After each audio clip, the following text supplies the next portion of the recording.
You know, just think for a second about the electronics inside a fighter jet pulling 9 Gs, or maybe a satellite that's got to survive solar radiation for like a decade. These are not your everyday gadgets, that's for sure. They're basically unseen guardians, engineered to be absolutely flawless in some of the most extreme environments you can even imagine. So today, we're going to pull back the curtain and take a look at the secrets behind this incredible technology. And that question really gets to the heart of it, right? I mean, the circuit board in your phone and the one in a state-of-the-art jet might look like they're related, but trust me, they come from completely different worlds. They are built on totally opposing philosophies.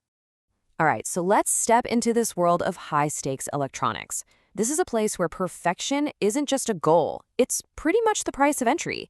Let's see just how deep this rabbit hole goes when you start talking about design. Look, the device you're probably watching this on was designed with cost as a major factor. It's built to last a few years, and then, you get a new one. But military and aerospace hardware, that is a whole different ballgame. It's engineered with one single-minded purpose. It must not fail, ever. Cost is a very, very distant second to absolute, unwavering reliability. And this quote right here, this says it all. A failure in this world isn't just a frozen app or a dead battery. It could mean a multi-million-dollar satellite suddenly becomes a useless piece of space junk. It could mean a critical mission fails. Or, even worse, it could be a catastrophic event that puts human lives at risk. So this one principle dictates every single decision from here on out. Okay, so what exactly are these extreme conditions we're talking about? Let's take a look at the brutal environments these components are designed not just to survive in, but to completely master. Calling these hostile environments might be the understatement of the year. These circuit boards are being sent into a literal gauntlet of physical threats.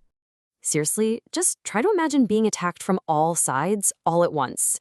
That's what these boards are up against. You've got blowing desert sand trying to grind them down, corrosive salt spray from the ocean trying to eat away at them, intense vibrations that could shake anything to pieces, and of course, the silent but deadly threat of solar radiation out in the vacuum of space. And they have to handle all of it, all at the same time without a single hiccup. Oh, and they have to do all of that for up to 15 years with zero repairs. I mean, you can't just send a technician to go fix a satellite that's orbiting the Earth. It's just not going to happen. And that means the reliability has to be absolute, from the second it's built, designed to last for decades. Now, this kind of performance is obviously no accident. It is the result of incredibly meticulous planning. So now, let's look at the actual blueprint for how you build something that simply cannot be allowed to fail. It all starts with a standard, a kind of constitution for circuit boards. In this world, it's called IPC Class 3A. Just think of it as the black belt of circuit board standards. It's the absolute toughest, most reliable rulebook out there, and it guarantees that when failure is not an option, the hardware is going to deliver. And here's what that standard actually looks like in the real world. It means you're using these ultra-stable materials that don't warp or change when they're under stress. It means you have really clever ways to get rid of heat, which is a huge enemy, especially in a sealed cockpit. And it means making absolutely sure that the dozens of electronic systems on a plane or a spacecraft don't start interfering with each other and causing chaos. Okay, so we have the blueprint, but how do you turn that blueprint into a physical reality? Well, let's step onto the factory floor, which honestly looks more like a clean room from a sci-fi movie than what you'd think of as a traditional assembly line. Take a close look at this process. Do you see a pattern here?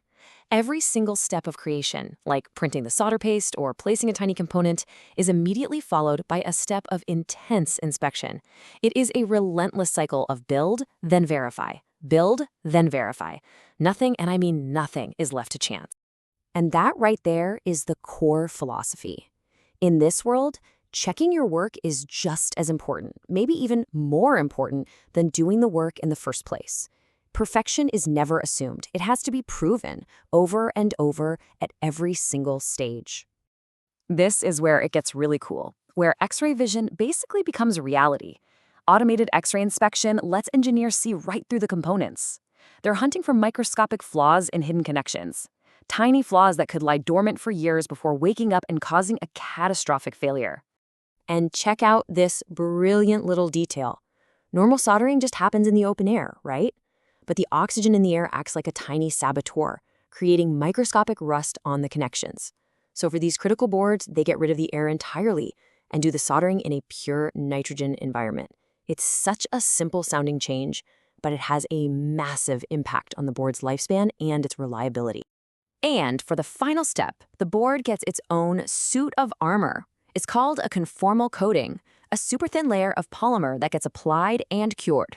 This microscopic yet absolutely crucial shield is the final defense that protects it from all those environmental enemies we were talking about earlier. Moisture, chemicals, vibrations, the whole shebang. So the board is built. It's been inspected a dozen times and it's coated, but it is not ready for duty yet, not even close. Now comes the trial by fire, a series of punishing tests designed to simulate a lifetime of the harshest conditions imaginable. Take, for example, something called the thermal shock test. This is specifically designed to replicate the most violent and sudden temperature swings that a component could ever possibly experience. First up, the heat. The board gets blasted with 288 degrees Celsius. That's over 500 degrees Fahrenheit. I mean, that is hot enough to melt lead. And this isn't some gentle warming process. No, it's a 10-second blast of intense, brutal heat, forcing every single component and every connection on that board to expand violently. And they do this 3 times in a row. This relentless cycle of stress is what ensures that the board can handle not just one shock, but a whole lifetime of them, without a single point of failure. And that thermal shock test, that's just the beginning.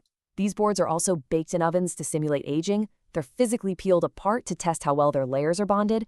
They're shaken violently on vibration tables, and they're subjected to extreme pressures. To make the cut, they have to survive it all. So there you have it, a little glimpse into the world of these unseen guardians. It really makes you think, doesn't it? What other invisible feats of engineering are out there right now, silently keeping our world safe, connected, and moving forward?